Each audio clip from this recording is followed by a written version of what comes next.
Admit it, when someone asks you what places are on your travel bucket list, Paris is included and is always on the top of the list, right? Obviously, yeah.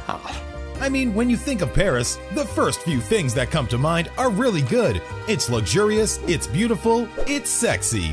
It's the city where your own personal romantic comedy movie moment might actually happen. There's no city like this in the world. There never was. You're in love with a fantasy. I'm in love with you. I get it, really. But then again, all places have their pros and cons, and Paris is definitely no exception. Some of the cons might even make you think twice and want to just scratch Paris off your list altogether. God, do I hate Paris. Today at Across the Globe, we're breaking down the reasons why you should not visit the City of Love. Before we get right down to it, make sure to subscribe to the channel and hit that notification bell so you'll be updated on our future videos that might help you plan where to go or not to go on your next trip.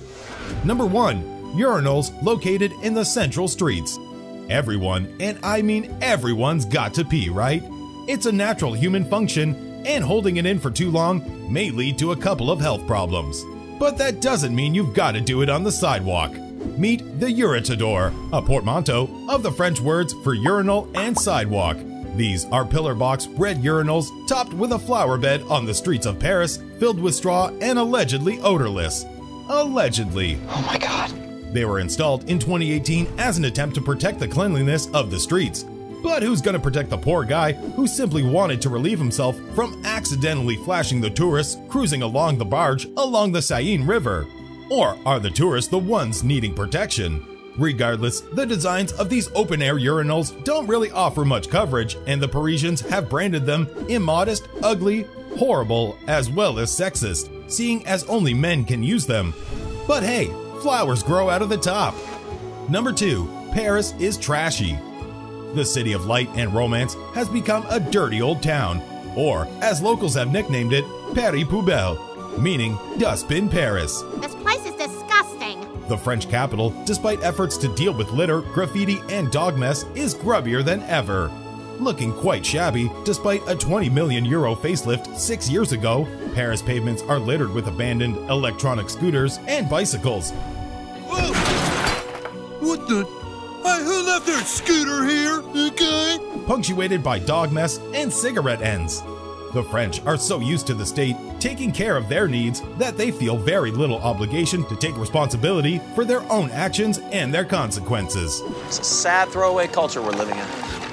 That's true. Try not picking up after your pet dog in a park in London or New York. You will get scolded by somebody. Hey, geek! I just stepped in your dog. Now I'm gonna make you eat it.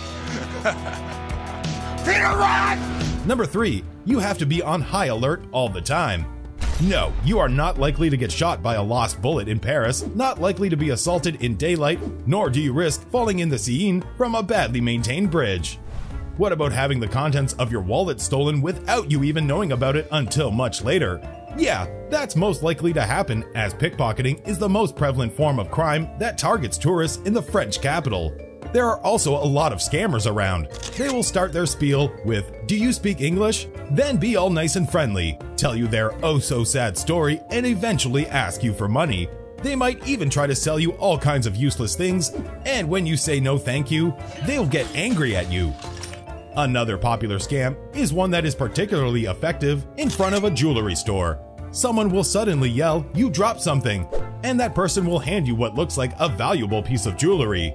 Now, while you're busy talking, and let's face it, thinking about keeping said jewelry, a partner visits your bag. Even more fun, the person will also accuse you of robbing them. Okay, thief. Which will then end up in them asking you for money.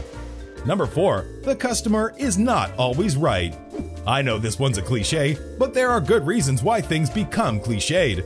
The concept, "Le client est le roi," is translated as "the client is king," simply does not exist here.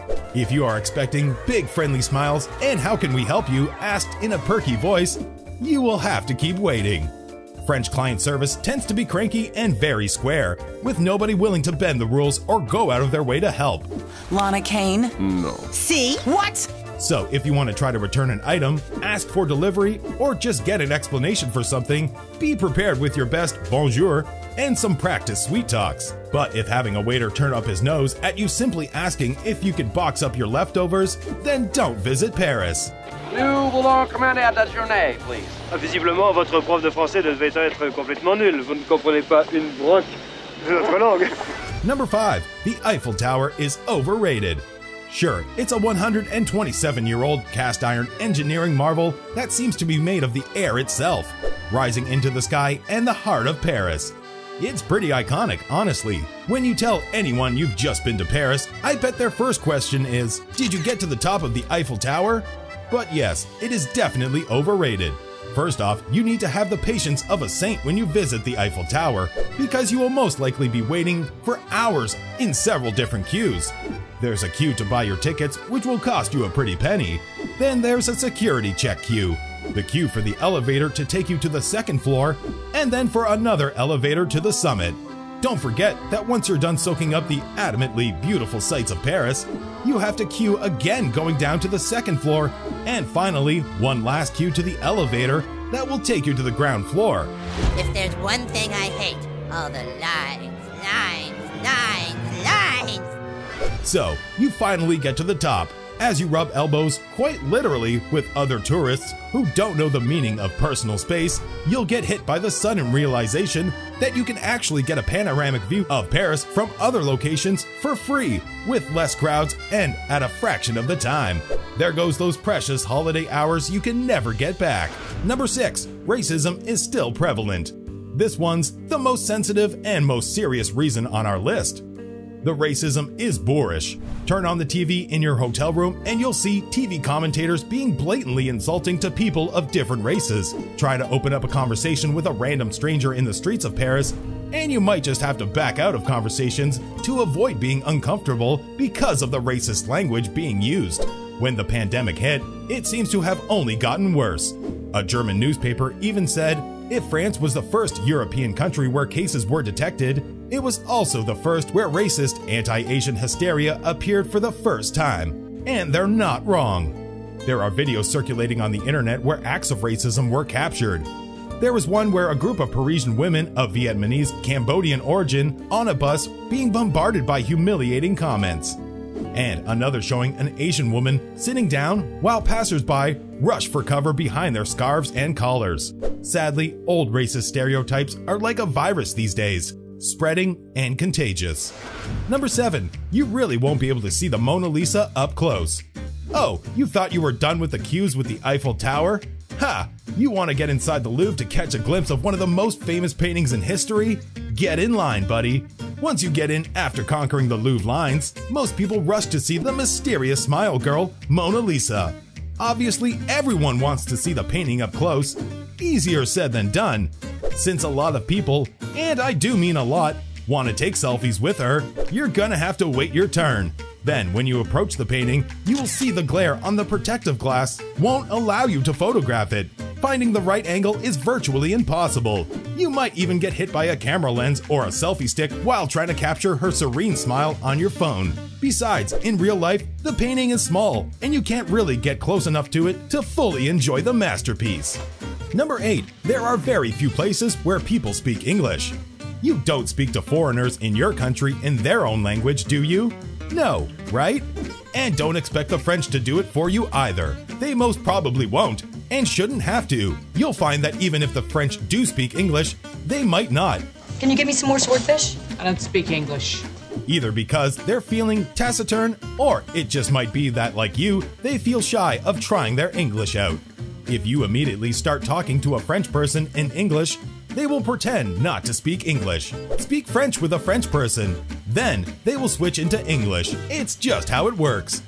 It may happen that the staff in the restaurant you're eating in don't speak English, or they speak with an accent so thick it will make it hard for you to understand. Also, there may be no menus in English, only exclusively in French, so you will have to guess what is what. You may get hungry and frustrated, but at least it won't be boring. Number 9. French women don't look anything like the ones they show in films. The films with French actresses make them look stylish and charming, mysterious girls.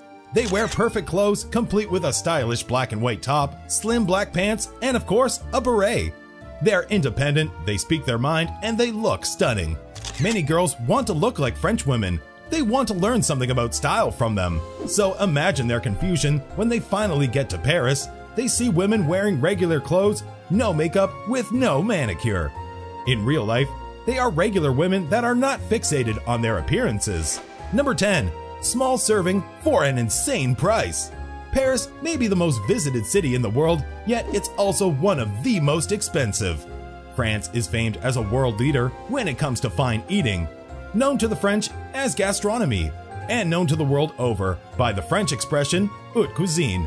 So it's no surprise that the prices are astronomical. France actually just put up food and drink prices under a new law last year, which caused even higher costs, resulting in restaurants also driving up their prices. Even if you've got the money to splurge, don't expect to overeat in a French restaurant. The portions there are very small. Oh, and did we mention very expensive? But hey, at least you get to have free baguettes as a side in most restaurants. Sadly, all Paris food spots don't tell such fine tales. In fact, Paris food can be kind of bad sometimes. If you dreamed of perfect foie gras and crispy frites on every corner, wake up, lovely. You actually do have to work for your food and pay for it at an insane price. So there you have it. What did you think? Are you willing to leave everything behind and move to Paris? As always, don't forget to leave a like and subscribe for future content. Thanks for watching,